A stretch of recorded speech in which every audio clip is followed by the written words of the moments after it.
Hello friends. आज हमारे प्रश्नावली हम पढ़ेंगे दूसरी प्रश्नावली दूसरी, जिसका नाम है आपके बहुपद। क्या नाम है? बहुपद। अब बात करें बहुपद की, तो बहुपद क्या होता है? ये बहुपद जो है आपके चर और अचर से मिलकर बनता है। बहुपद का निर्माण किससे होता है? चर और अचर से। तो देखिए यहाँ पे चर क्या होता है? वेरिएबल।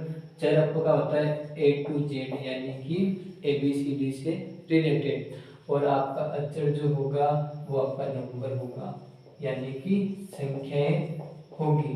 कोई भी आपकी संख्या हो सकती है। ठीक है। अब बात करें बहुपद कितने प्रकार के होते हैं। आपके बहुपद तीन प्रकार के दे रखे हैं। सबसे पहला रेखिक बहुपद, दूसरा द्विघात बहुपद,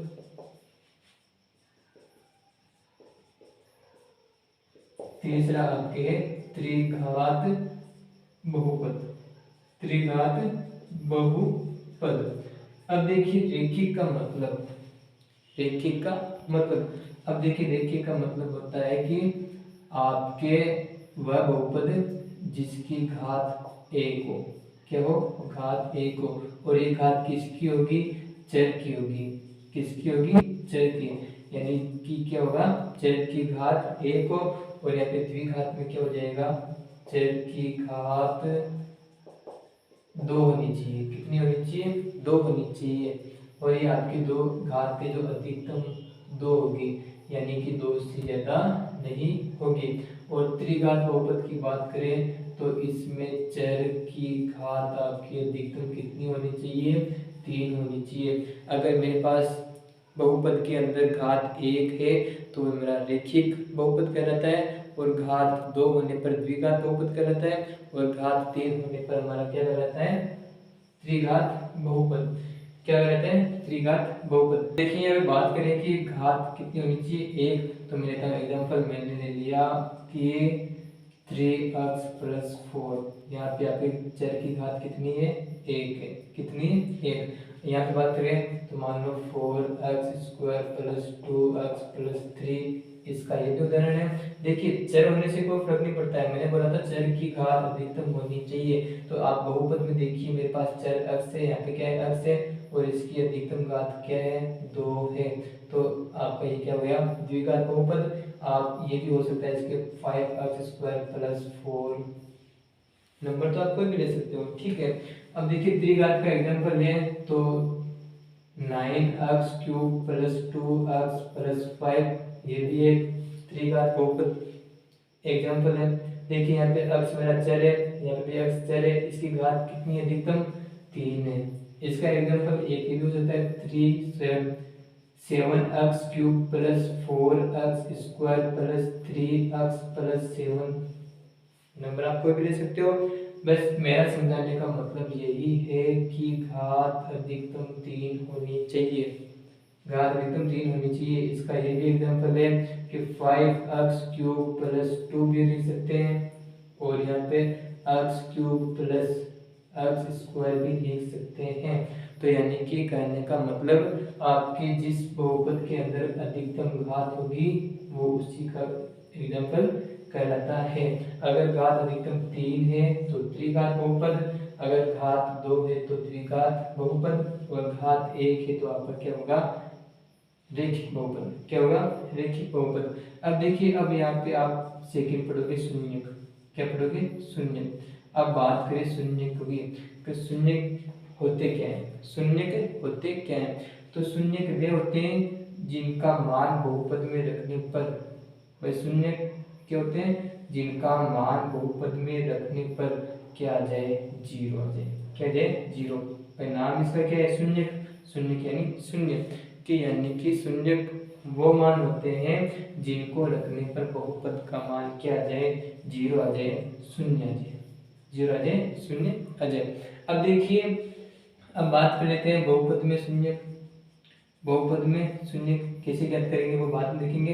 तो देखिए अगर रेखिक बहुपद है, रेखिक बहुपद है तो आपका शून्य होगा एक। रेखिक बहुपद का शून्य अपना होगा एक। कितना होगा 1। अगर मेरे पास द्विघात बहुपद है, द्विघात बहुपद है तो इसके शून्यक होंगे आपके 2, और त्रिघात बहुपद है तो मेरे पास शून्यक होंगे 3। कितने होंगे? शून्यक होंगे 3। यानी कि कहने का मतलब जितनी घात होती है उतने ही आपके शून्यक होते हैं। अगर 2 घात है तो 2 शून्यक, और 3 घात है तो 3 शून्यक। ठीक है, अब देखिए शून्यक को हम अक्ष का मान भी बोलते हैं। क्या बोलते हैं? अक्ष का मान भी बोल देते हैं। ठीक है, अक्ष का मान आपका, और ये आपके अगर आप चैप्टर 4 में पढ़ते हो तो इनको मूल भी बोलते हैं। क्या बोलते हैं? मूल भी बोलते हैं। बट हमारा यहाँ पे कोई लेना देना है नहीं, हम ओनली फॉर पढ़ेंगे शून्यक। और शून्यक के बारे में आपने जान लिया कि शून्यक वह मान होता है जिसको बहुपद में रखने पर आपका मान क्या जाए? 0 आ जाए। चाहे वो मेरा बहुपद कोई भी हो, चाहे रेखिक हो, चाहे द्विघात हो और त्रिघात हो। और इसमें हम बहुपद में हम पढ़ेंगे द्विघात से रिलेटेड। किससे? द्विघात से रिलेटेड, यानी चर की अधिकतम घात कितनी होगी? 2 होगी।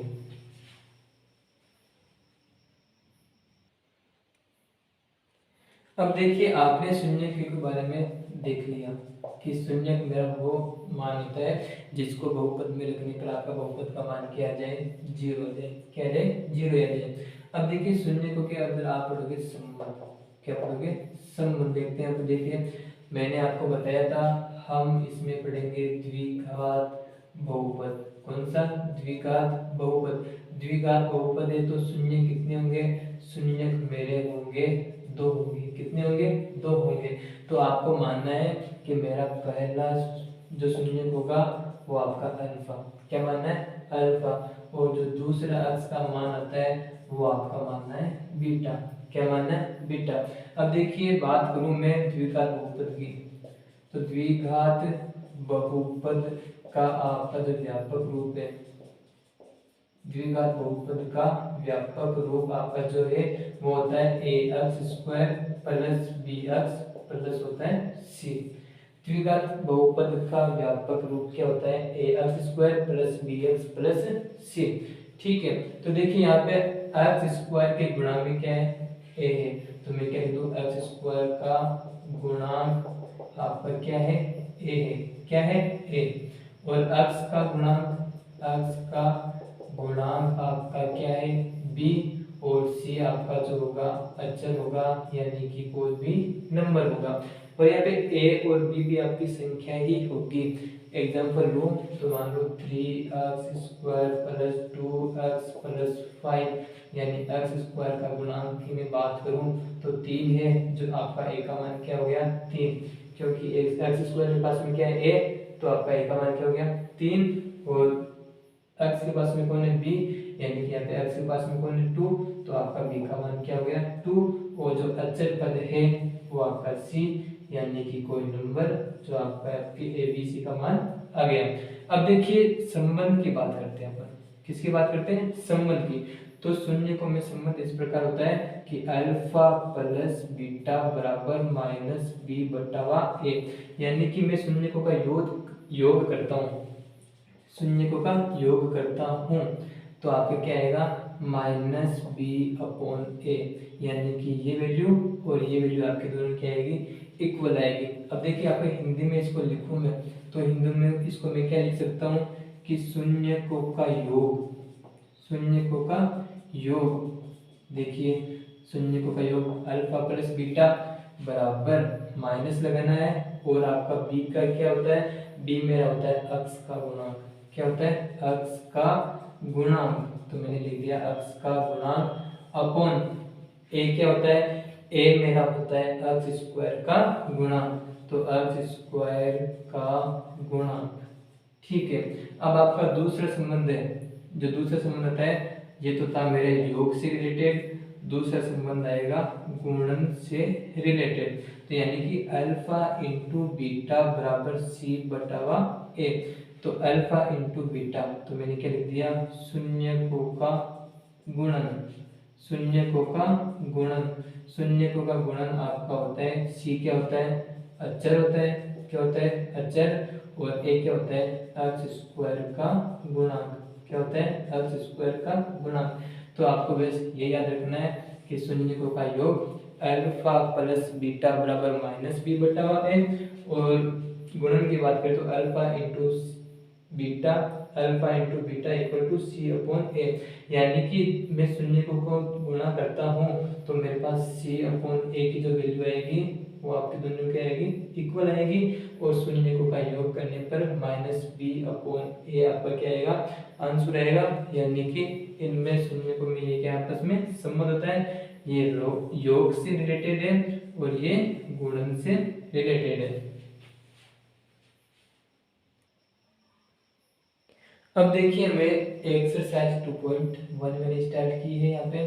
तो देखिए हमें इस क्वेश्चन में बोल रखा है कि y बराबर पी अक्ष, मेरे पास ये ग्राफ दे रखे हैं, तो पी अक्ष के शून्य ज्ञात कीजिए। यानी कि अक्ष पे जो ये रेखा प्रतिच्छेद करती है, देखिए आपके शून्य कब होंगे जब मेरी दो रेखाएं क्या होगी प्रतिच्छेद होगी।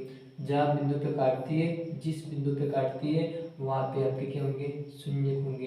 क्या होंगे शून्य होंगे, अर्थात उसका क्या होगा हल होगा। तो देखिए अगर मेरे को पूछे अक्ष का मान, क्या पूछे अक्ष का मान, तो आपको इस ग्राफ में देखना है कि मेरी रेखा जो है वो अक्ष पे कितने बिंदुओं को काटती है। तो देखिए मैं निर्देशांक ज्यामिति की बात करूं तो ये मेरी अक्ष अक्ष है, क्या है अक्ष अक्ष, यानी मैंने इसको नाम दिया अक्ष और अक्ष डेश, और ये जो ऊर्ध्वाधर खड़ी होती है वो मेरी होती है वाई, यानी कि वाई अक्ष। तो मैंने इसको नाम दिया वाई, और ये क्या हुई वाई डेश। ध्यान रखना वाई क्या होता है हमेशा खड़ा होता है, तो यानी ये आपकी खड़ी वाली रेखा क्या हो गई वाई अक्ष हो गई, और ये आपकी क्या हो गई अक्ष अक्ष हो गई। ठीक है, तो देखिए बात करें पहले की, तो देखिए मेरे पास ये रेखा है, ये रेखा है, तो ये क्या अक्ष अक्ष पे काट रही है, प्रतिच्छेद कर रही है, टच कर रही है, नहीं कर रही। तो आपका पहले में शून्यकों का मान कितना जाएगा जीरो, यानी कि अक्ष बराबर क्या आ गया जीरो आ गया। क्या आ गया जीरो। अब बात करते हैं दूसरे की, तो देखिए मेरे पास अक्ष अक्ष ये, अब अक्ष अक्ष को कितने बिंदु प्रतिच्छेद कर रही है, तो मेरे पास अक्ष अक्ष को ये रेखा जो है ओनली फॉर एक बिंदु पर ही प्रतिच्छेद कर रही है। तो यानी कि आपका हल क्या हो जाएगा वन हो जाएगा। क्या हो जाएगा वन। अब देखिए तीसरे में जो मेरी अक्ष अक्ष रेखा ये रही, कितने बिंदु पर 1 2 3, यानी कि आपका अक्ष का मान क्या हो जाएगा 3 हो जाएगा। क्या हो जाएगा 3। भाई कितने बिंदुओं पर टच करिए प्रतिच्छेद करिए, तो 1 2 3 पॉइंट पे। अब बात करते हैं चौथे की, तो देखिए चौथे के अंदर मेरे पास अक्ष अक्ष ये अक्ष अक्ष पे जो ये रेखा है ये कितने बिंदुओं पे, एक तो 1 यहाँ पे और दूसरा पॉइंट यहाँ पे, यानी कि दो बिंदुओं पे प्रतिच्छेद करती है, तो आपका हल कितना हो जाएगा 2 हो जाएगा।